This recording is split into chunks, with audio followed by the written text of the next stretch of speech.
All right, what is up, everyone? Welcome back to the channel. My name is Chris, and today I'm back with another video here. Obviously, this video interview with Angelo Ricci. This is a audio interview, so basically, I did this over the phone. So I had to kind of edit it a little bit, kind of do some stuff to it. Came out really good. A lot of good insight from Angelo. He's the skills coach for the Flyers. If you ever noticed the coach personnel that's on the ice for skills practice, or any of the guys that are kind of working one-on-one after practice, as after practice is over and things like that, that's Angelo. That's what he does.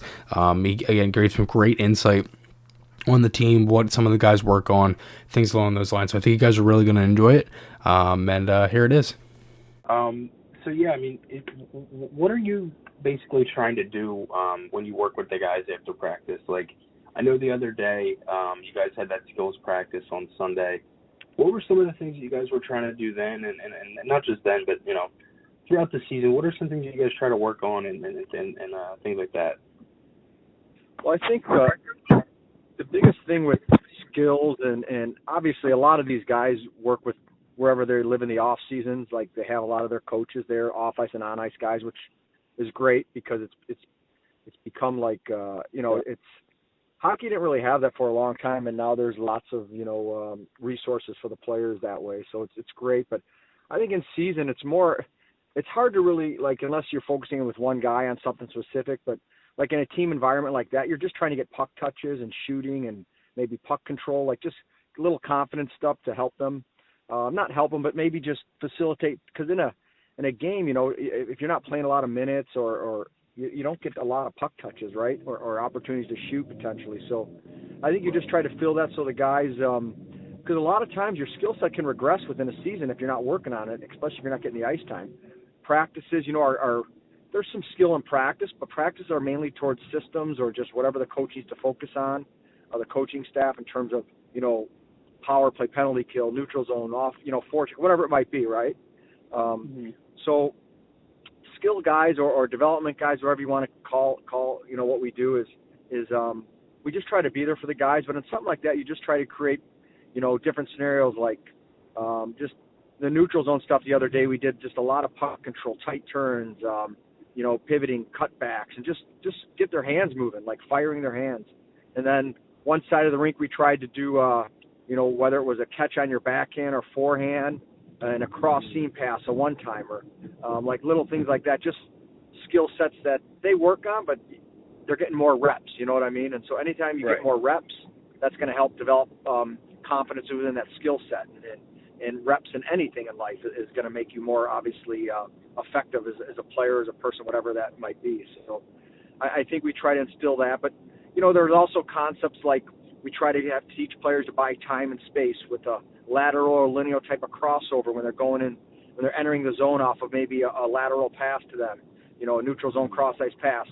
Gain separation, create space for yourself. The biggest thing we have they have as players is you want to create time and space, right, with the puck, and the opposition wants to negate that and eliminate that. So I think we try to create pockets of space and bank that, and then create offensive opportunities for that, whether it's yourself or your line mates, the second or third wave of attacks. Everyone thinks skill set's always just, shooting, passing, stick handling, check, whatever it might be, but the brain is a huge skill, like understanding stick positioning, how to buy time, like things like that. Those are skill sets that maybe sometimes are not as tangible, as other things you see, but they're hugely important for a team's success in the offensive zone, or even just making plays under pressure in the D zone. A defenseman making simple play, chipping the puck out. Like yesterday, for example, at Travis at the end of practice, all he worked on was some dumps, forehand chips out, backhand chips out, and just if you don't work on those, obviously those skill sets can regress a little. But these guys are super, obviously incredible athletes and terrific players, and they all have the ability to do that. And a guy like myself is there just to help them and or just whatever they need. A lot of times they come up to me and say, "Hey, let's do this. Can we work on this?" I mean, so I think it's you got to be there for the player. You got to listen to them, and I'm there for them. Really, it's not my way or the highway on anything or any, with what I do. I mean, obviously coaches have certain things, but with my role and what I do, I just try to be there for the guys, whatever they might need. It might just be passing pucks. It might just be, in tight scoring. It could be pucks off the rail, off the rims. Right. Just all those type of things. So yeah, I mean, it's a long answer, but I think you get what I'm saying. It's more just about being there and creating puck touches and just certain skill sets they might not work on all the time. Right.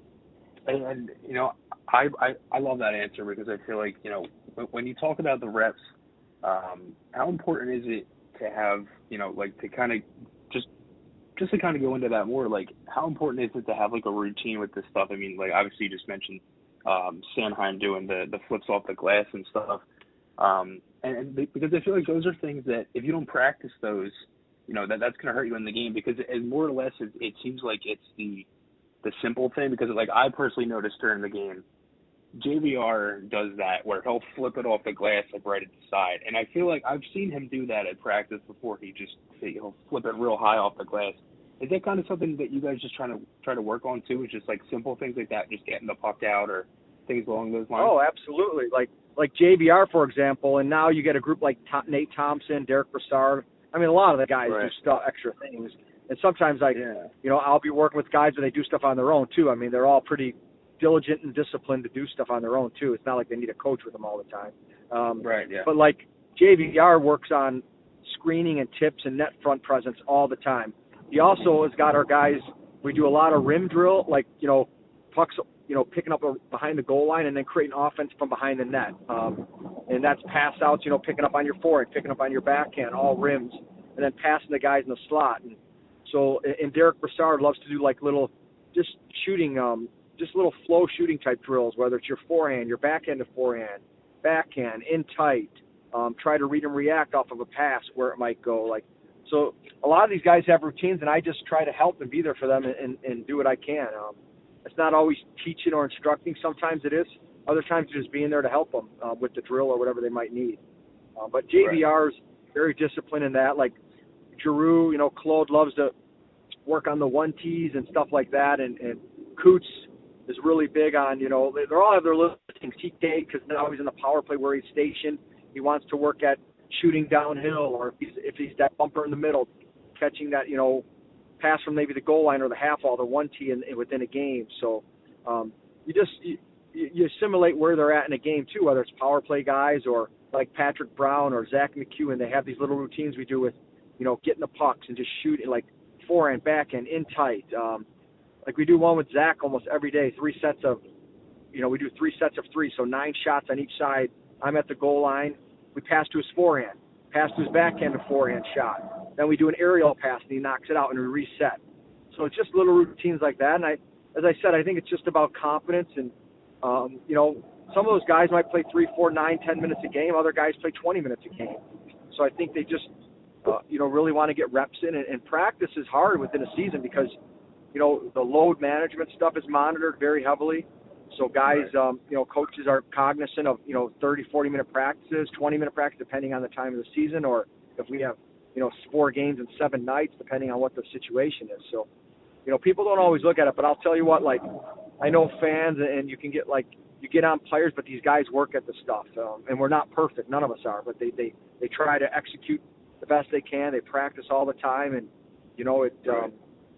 and the thing is, obviously, sometimes within all the skill work you do, you have to add pressure situations too for them because the game is built on read and reacting quickly under pressure, and you can't just do stuff without pressure either because that's not realistic as well.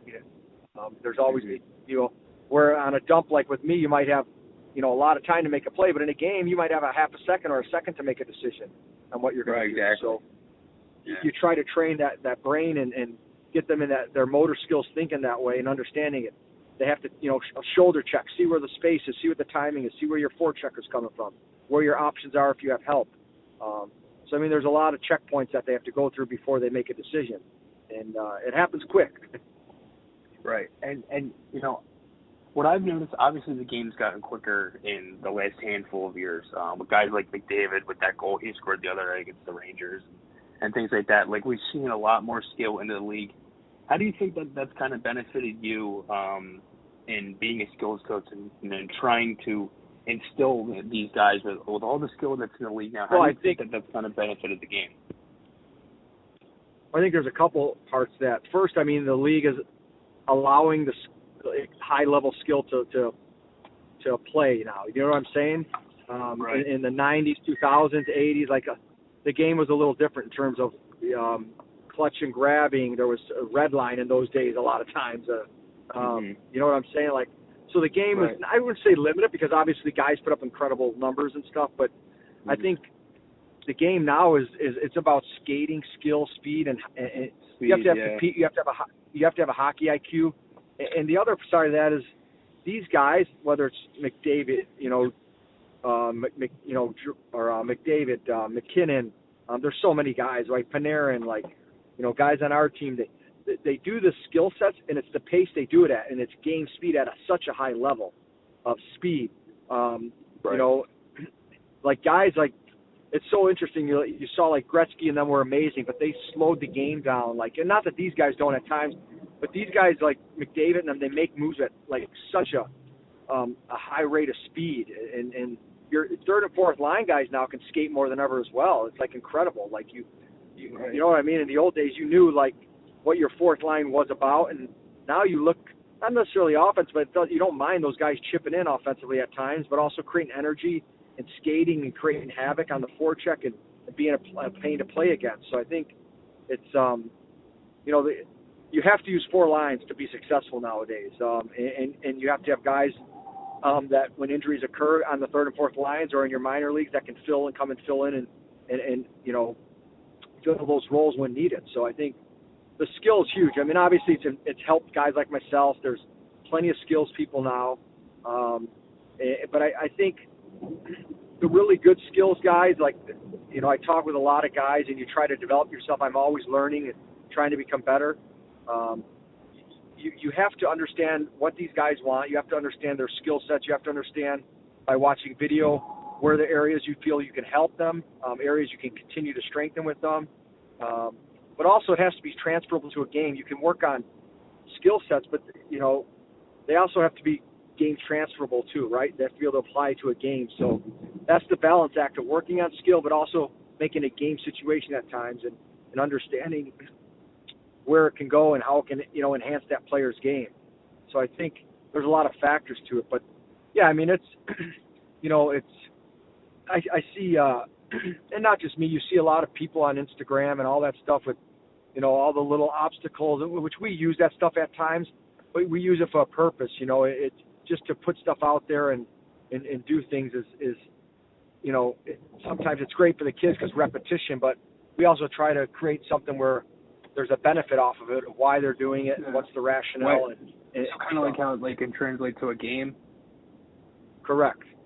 Exactly. Like the linear type crossover coming through the neutral. Who's created that? Who's made that? Mm-hmm. It's always been there, but who's accelerated? Connor McDavid. Like his ability to change speeds and almost being a linear type motion going up the ice and creating space for himself. And I mean, just like it's fun to see. There's so many fast, it's skilled, goalies are better than ever, the whole month. I mean, there's always been great goalies, but now you have pretty good goalies all over the league, and it's hard. It's hard to create offense, and you want puck possession. You want to be able to, hit your defensemen and have the second and third waves of attack. You have to utilize that now to create offense. And so those are all skill sets you work on, and just whether you're forward defenseman, first line, third, fourth line, sixth or third pairing defenseman, it doesn't matter. You have to keep developing your game. And so it's, we have a guy like Nick Seeler who's always works on his game. He's just, to do what he's done, not playing last year, and then come back and being in our lineup pretty much right now with Ryan out, and he's doing a remarkable job. Like that's what you want to see in your guys, and you create that. He's a hard worker. He creates confidence within his game, and he's going to go out there and do what needs to be done, whatever the coaches ask him. Right. No, and that's the thing. I mean, I feel like I feel like especially this year with the Flyers, it seems like with practice time, it's been very beneficial to them with last year, everything that happened with COVID and not being able to really get into that kind of practice feel and not being able to practice just with the condensed schedule they had in the last couple of months there. How beneficial is it this year for them to kind of come in and have the practice time and things like that? it's 180 degrees. I mean, guys can actually go out and do stuff, whether it's with myself, other coaches, before or after practice, and work on things. And more importantly, our coaches are allowed, they have time now to correct things and fix things and review things and go over, you know what I mean? We literally hardly had any practice time last year. It was mainly the taxi guys. You might get a 20-minute skate in, but you played every other day pretty much. It was crazy.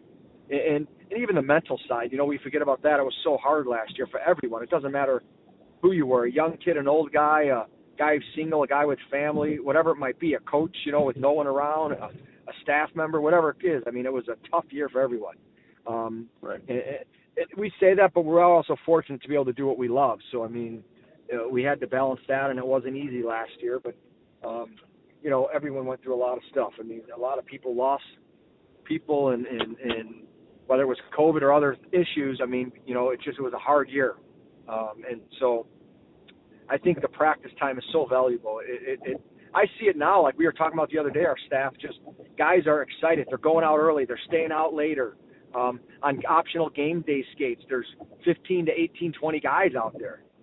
Right. They never had that, but last year we didn't have it, I should say, just because it was just so exhausting mentally, physically, and you have to be sharp mentally in this game, or you won't be able to compete. So I think it's given the guys a little energy. All right, so that was the interview there with Angelo. I hope you guys enjoyed it. If you guys have any questions, if you'd like me to answer, or maybe throw to Angelo and maybe he'll answer it, things along those lines. But again, seriously, thank you guys so much for all the support. Flyers are playing well, picking up some wins. So remember, guys, podcast articles, those links are on my channel. Hope you guys enjoyed this one. I'll see you guys in the next one, and goodbye.